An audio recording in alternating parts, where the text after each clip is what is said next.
ಚಾಲಕ ಕ್ಲೀನರ್ ಸ್ಥಿತಿ ಗಂಭೀರ. ಶಿಡ್ಲಘಟ್ಟ. ಟೊಮೆಟೊ ತುಂಬಿಕೊಂಡು ಚಿಂತಾಮಣಿ ಕಡೆಯಿಂದ ಶಿಡ್ಲಘಟ್ಟ ಮಾರ್ಗವಾಗಿ ಸಾಗುತ್ತಿದ್ದ ಲಾರಿಯೊಂದು ಚಾಲಕನ ನಿಯಂತ್ರಣ ತಪ್ಪಿ ರಸ್ತೆ ಬದಿಯ ಕಂದಕಕ್ಕೆ ಉರುಳಿ ಬಿದ್ದ ಪರಿಣಾಮ ಚಾಲಕ ಹಾಗೂ ಕ್ಲೀನರ್ ಗಂಭೀರವಾಗಿ ಗಾಯಗೊಂಡಿರುವ ಘಟನೆ ಶಿಡ್ಲಘಟ್ಟ ಗ್ರಾಮಾಂತರ ಪೊಲೀಸ್ ಠಾಣೆ ವ್ಯಾಪ್ತಿಯಲ್ಲಿ ನಡೆದಿದೆ. ತಾಲ್ಲೂಕಿನ ವೈ. ಹುಣಿಸೇನಹಳ್ಳಿ ಹಾಗೂ ಕದಿರಿನಾಯಕನಹಳ್ಳಿ ಗ್ರಾಮಗಳ ಮಧ್ಯೆ ಹಾದು ಹೋಗುವ ರಾಷ್ಟ್ರೀಯ ಹೆದ್ದಾರಿ 234ರಲ್ಲಿ ಈ ದುರ್ಘಟನೆ ಸಂಭವಿಸಿದೆ. ಚಿಂತಾಮಣಿಯಿಂದ ಟೊಮೆಟೊ ಲೋಡ್ ಮಾಡಿಕೊಂಡು ಶಿಡ್ಲಘಟ್ಟದತ್ತ ತೆರಳುತ್ತಿದ್ದ ವೇಳೆ ಚಾಲಕನ ನಿಯಂತ್ರಣ ತಪ್ಪಿದ ಲಾರಿ ಏಕಾಏಕಿ ರಸ್ತೆ ಬದಿಯ ಹಳ್ಳಕ್ಕೆ ಉರುಳಿ ಬಿದ್ದಿದೆ. ಅಪಘಾತದ ತೀವ್ರತೆಗೆ ಲಾರಿಯಲ್ಲಿದ್ದ ಲಕ್ಷಾಂತರ ರೂಪಾಯಿ ಮೌಲ್ಯದ ಟೊಮೆಟೊ ರಸ್ತೆ ಹಾಗೂ ಸುತ್ತಮುತ್ತಲಿನ ಜಾಗದಲ್ಲಿ ಚೆಲ್ಲಾಪಿಲ್ಲಿಯಾಗಿ ಬಿದ್ದು ನಾಶವಾಗಿದೆ. ಅಪಘಾತದಲ್ಲಿ ಲಾರಿಯ ಮುಂಭಾಗ ಸಂಪೂರ್ಣ ಜಜ್ಜುಗುಜ್ಜಾಗಿದ್ದು ಭಾರೀ ಪ್ರಮಾಣದ ಹಾನ ಸಂಭವಿಸಿದೆ. ಘಟನೆ ನಡೆದ ತಕ್ಷಣವೇ ಸ್ಪಂದಿಸಿದ ಸ್ಥಳೀಯ ಗ್ರಾಮಸ್ಥರು ಲಾರಿಯಲ್ಲಿದ್ದ ಚಾಲಕ ಹಾಗೂ ಕ್ಲೀನರ್ನನ್ನು ಹೊರತೆಗೆದು ತುರ್ತು ಚಿಕಿತ್ಸೆಗಾಗಿ ಆಸ್ಪತ್ರೆಗೆ ರವಾನಿಸಿದ್ದಾರೆ. ಘಟನಾ ಸ್ಥಳಕ್ಕೆ ಶಿಡ್ಲಘಟ್ಟ ಗ್ರಾಮಾಂತರ ಪೊಲೀಸ್ ಠಾಣೆಯ ಸಿಬ್ಬಂದಿ ಭೇಟಿ ನೀಡಿ ಪರಿಶೀಲನೆ ನಡೆಸಿದ್ದಾರೆ.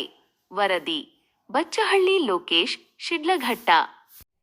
ಎಷ್ಟಿದೆ? ಎಷ್ಟು ಟನ್ ಇದೆ? 30 ಟನ್ ಇದೆ. ಒಂದು 20 ಟನ್ ಸಿಗುತ್ತೆ. 10 ಟನ್ ವೇಸ್ಟ್. ಕ್ರೇಟ್ ಬೇರೆ, ಒಂದು ಕ್ರೇಟ್ ಬಂದು 250 ರೂಪಾಯಿ ಹೊಸ ಕ್ರೇಟ್ ಐತೆ. ರೈತರ ಹೆಸರು SR ರಾವ್ ಅಂತ. ಎಷ್ಟಿತ್ತಾನೆಲ್ಲ ಟೋಟಲ್ ಟೊಮೆಟೊ? 1100. ದೊಡ್ಡ ಬಾಕ್ಸ್ 1100 ಇದೆ. ಇವಾಗ ನಮ್ಮ ಪಾರ್ಟಿಗೆ ಗಾಡಿಗೆ ಮಾತ್ರ ಇನ್ಶೂರೆನ್ಸ್ ಕೊಡ್ತಾರೆ ಗೌರ್ಮೆಂಟ್ ಅವರು. ಇವಾಗ ಈ ತರ ನಕ್ಮನೆ ಆಗಿರೋದಕ್ಕೆ ಯಾರು ಸರ್ ಇದು ಮಾಡೋದು? ನಮ್ಮ ಪಾರ್ಟಿ ಇವಾಗ ಸುಮಾರು ಅಂದ್ರೆ 1 ಲಕ್ಷ ಸಿಕ್ಕರೆ 2 ಲಕ್ಷ ಅನ್ಕೊಳ್ಳಿ ಬಾಡಿಗೆ.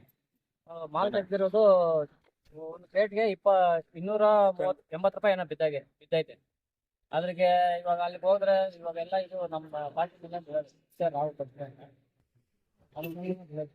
ಅದು ಲಾರಿ ಅವ್ರು ಕೇಳಿದ್ರೆ ಇವಾಗ ಇದು ಟ್ರೈನ್ ತಗ್ಸಿತ್ತು ಇದು ಮಾಡೋಣ ಅಂದ್ರೆ ಅವರು ಇನ್ಶೂರೆನ್ಸ್ ಕ್ಲೈಮ್ ಮಾಡಿ ಹಂಗೆ ಇರ್ಬೇಕಪ್ಪ, ಇಲ್ಲ ತೆಗಿಯಕ್ಕಾಗಲ್ಲ ಅಂತ ನಾವ್ ಇಟ್ಕೊಂಡು ಇನ್ಶೂರೆನ್ಸ್ ಲಾರಿ ಕೊಡ್ತಾರಪ್ಪ.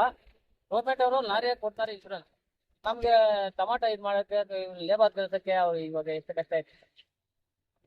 ಅದಕ್ಕೆ ನಾವು ಇದು ಮಾಡ್ತಾ ಕೇಳ್ತಾ ಇದ್ದೀವಿ.